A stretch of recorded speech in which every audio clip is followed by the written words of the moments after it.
Alguns dizem que são apenas objetos inanimados. Mas o que você faria se acordasse no meio da noite e suas bonecas favoritas estivessem em um lugar onde você juraria que não as deixou? E se isso fosse apenas o começo? O que vou contar agora foi documentado, investigado e, depois, esquecido. Como se alguém tivesse decidido que certas verdades não deveriam ser conhecidas. Este é o caso da família Pereira, que viveu algo que transformou bonecas antigas em uma fonte de terror crescente em sua própria casa. Petrópolis, Rio de Janeiro, outubro de 1998. Ana e Ricardo Pereira se mudaram para a casa que Ana havia herdado da avó, uma construção de 1920, com 2 andares e um sótão que guardava décadas de memórias. Sofia, a filha de 7 anos do casal, estava animada com a mudança. A casa era grande, tinha um quintal espaçoso e quartos cheios de história. A avó de Ana, Dona Helena, havia sido uma colecionadora compulsiva de antiguidades, móveis, quadros, louças e bonecas. Mais de 50 bonecas de porcelana, algumas com mais de 100 anos, estavam espalhadas pela casa. No quarto que seria de Sofia, 17 bonecas ocupavam prateleiras especialmente construídas nas paredes. Ana lembra que no primeiro dia, Sofia ficou encantada. As bonecas tinham rostos delicados, vestidos elaborados e olhos de vidro que pareciam seguir qualquer movimento.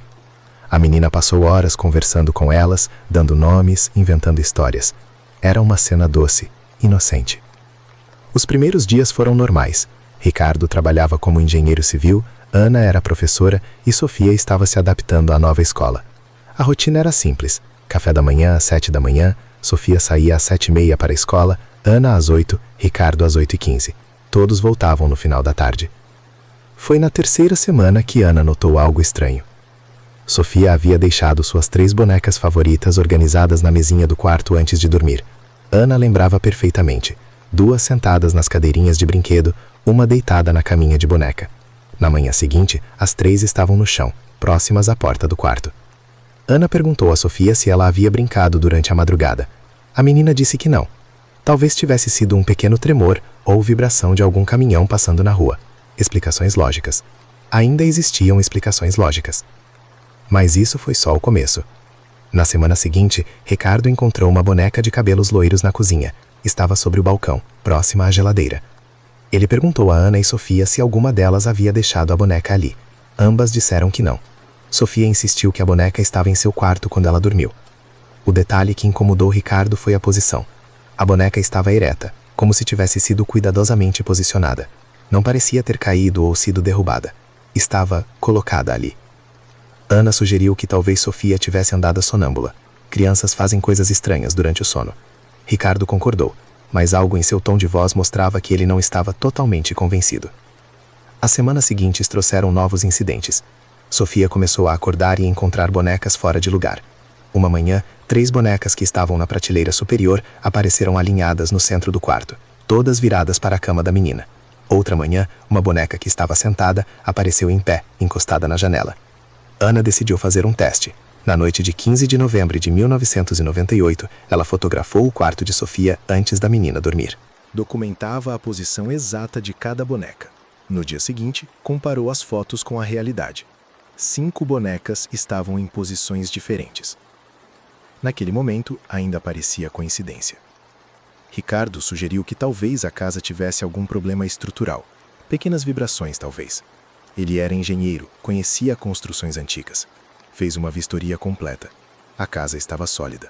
Nenhum sinal de movimento ou instabilidade que pudesse explicar objetos mudando de lugar sozinhos. Foi então que Ana teve uma ideia perturbadora. E se não fosse Sofia movendo as bonecas durante o sono?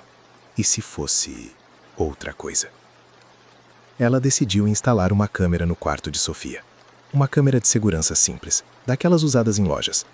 Ricardo inicialmente achou exagero, mas acabou concordando. Talvez fosse a única forma de descobrir o que estava acontecendo. A primeira noite de gravação foi 22 de novembro de 1998. Sofia dormiu normalmente. A câmera ficou ligada das 10 da noite às 6 da manhã. Na manhã seguinte, Ana e Ricardo assistiram à gravação. O que viram os deixou sem palavras. Às 2h17 da madrugada, uma das bonecas na prateleira inferior se moveu. Não foi um movimento brusco ou óbvio, foi sutil, quase imperceptível.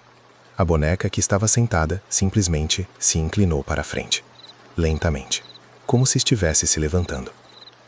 Às 2h43, a mesma boneca estava em pé.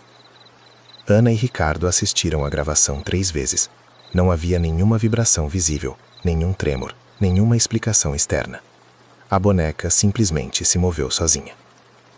Ricardo sugeriu que talvez fosse um defeito da câmera, ou talvez algum truque de luz. Ana não conseguia tirar da cabeça a imagem da boneca se movendo lentamente, como se estivesse acordando. O que veio depois foi pior. Na noite seguinte, a câmera capturou algo ainda mais perturbador. Às 3h15 da madrugada, 2 bonecas que estavam na prateleira superior simplesmente desapareceram do campo de visão.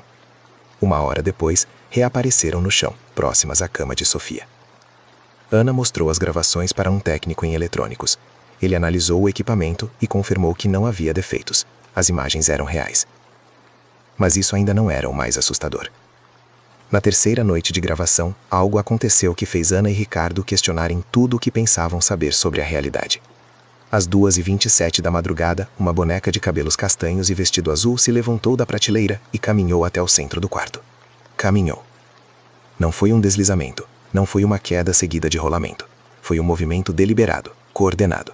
A boneca literalmente andou 3 passos até o centro do quarto, parou e ficou ali até o amanhecer. Ana ligou para o padre da igreja local.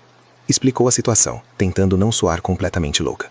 O padre, Dom Miguel, inicialmente mostrou ceticismo, mas concordou em visitar a casa. Dom Miguel chegou na tarde de 26 de novembro. Ana mostrou as gravações. O padre assistiu em silêncio, com expressão cada vez mais preocupada.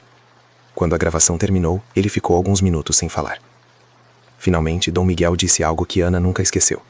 Há coisas neste mundo que não conseguimos explicar, mas isso não significa que devemos ignorá-las. O padre sugeriu que a família se mudasse temporariamente, pelo menos até que ele pudesse investigar mais profundamente a história da casa e da coleção de bonecas. Ana e Ricardo decidiram seguir o conselho. Levaram Sofia para a casa dos pais de Ricardo. As bonecas ficaram na casa vazia. Foi durante esses 3 dias que aconteceu algo que mudou tudo. No segundo dia da ausência da família, um vizinho ligou para Ana.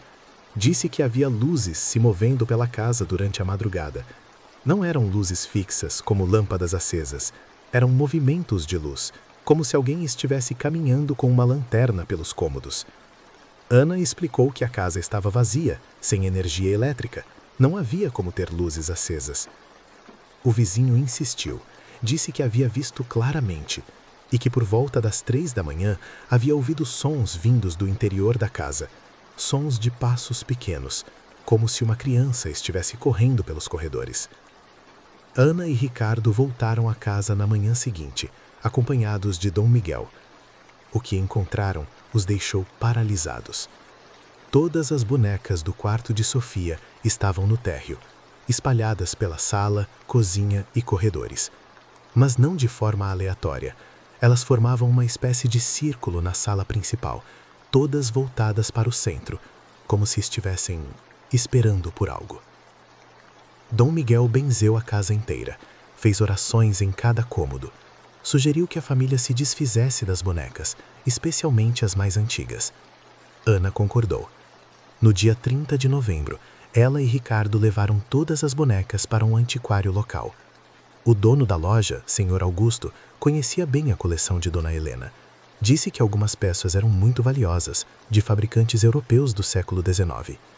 Ana não queria saber do valor, queria apenas se livrar delas. O Sr. Augusto aceitou ficar com toda a coleção. Ana e Ricardo voltaram para casa esperando que os problemas tivessem acabado. Mas 3 dias depois, o Sr. Augusto ligou para Ana. Sua voz estava tensa, preocupada. Ele disse que estava acontecendo a mesma coisa na loja. As bonecas mudavam de posição durante a noite. Clientes haviam reclamado de se sentir observados pelas bonecas.